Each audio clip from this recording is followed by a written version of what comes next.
Hi, my name is Anna Westbrook, and I'm the author and illustrator of You Can't Read This Book. The purpose of this video is to explain why I wrote the book and what it's really about. Alright, I thought of the idea for You Can't Read This Book after a conversation with a first grade boy. I was directing an after-school program, and the students all had to do 15 minutes of reading, and there was this one kid who would not do his reading, and the reason he wouldn't do his reading is he said that he could not do it. And I would sit down with him every day, and he would say, "I can't read that book, Miss Anna. I can't read it. It has too many pages. It has too many words. It has da-da-da-da-da." He had all these reasons why he couldn't do it. And I had no idea how to help him, and I left the job never helping him with that. Because the truth was that as long as he thought he couldn't do it, he really couldn't. There was no way to get over that, except for him. So, I left that job that I was doing, and I was in school, and I was in a philosophy class one day, and I was thinking about him. And I was thinking, and I thought, oh, I'm going to write him a book that he can't read. And I'm going to call it You Can't Read This Book. And it was a great idea. Problem being, then I had to actually try to publish it. Ugh. And then publishing it just opened up a whole new can of worms. Because it was really hard. I had to edit it. I had to write it over again. I had to think about it. I had to change the script. I had to actually put the work into making the vision of the book a reality. And the entire time, I was absolutely terrified. Terrified.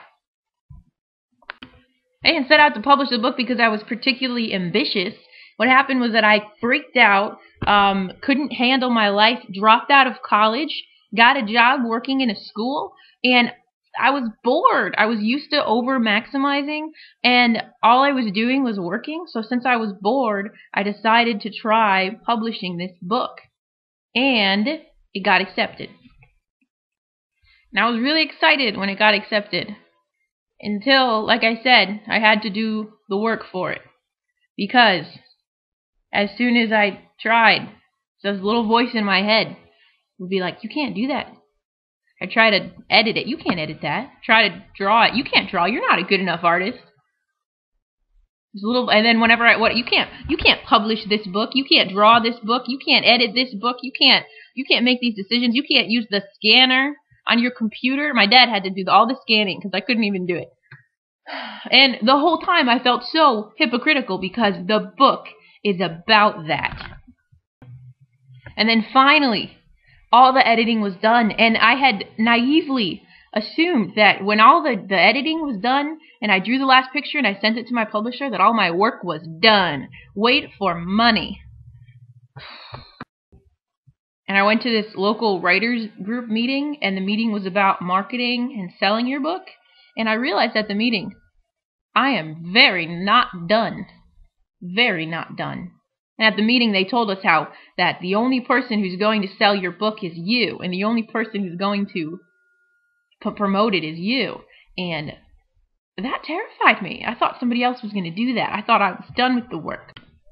So I kind of avoided it for a while, and I don't even know what I was doing, but I couldn't figure out what I wanted out of life. I kept trying all these different things, and nothing really made me happy. I couldn't figure out what I wanted to do, so I figured I had this opportunity with this book, so I might as well make a business. So I started my own business, and now I have a business, and it's a business. Always hated the internet, didn't want to be on the internet, had to get a website. Turns out I'm really good at website development. I very quickly picked it up, very quickly designed it, enjoyed it actually. And that's the other thing, is that I actually enjoyed working on business finances, filling out this paperwork, reviewing the numbers, all these things. I was like, I actually like this, and I'm good at it. But I still got scared, and I've stopped at this point moving forward in my business. I've been hiding from it because I'm scared and I don't think I can do it. And once again, the book is about that. So I was thinking about it, and I was like, okay, my business is called Anna Westbrook Works. I've got that cute little logo. I was too scared to put a picture of myself on the book, so there's just a drawing of me. What do I need to do? What do I need to do to move forward in my business? And I realized I need to put Anna in Anna Westbrook works, that I have hidden behind this fear. I have hidden with the author. I have hidden with a picture of myself. I have hidden with writing, and it is time just to be me. So that's what this video is about. If you can't read this book, very good. I hope you can read it. I hope that you can start doing the things you think you can't do. I hope that the author is a personification of my inner critic. I hate him. I hate that little character. I don't know who your author is or your personification. Blech. Now I'm just getting confused. You get it. I really, really hate that little character that I drew. But it's still out there. It's a good story. I believe in this book. And you know what? I can do this.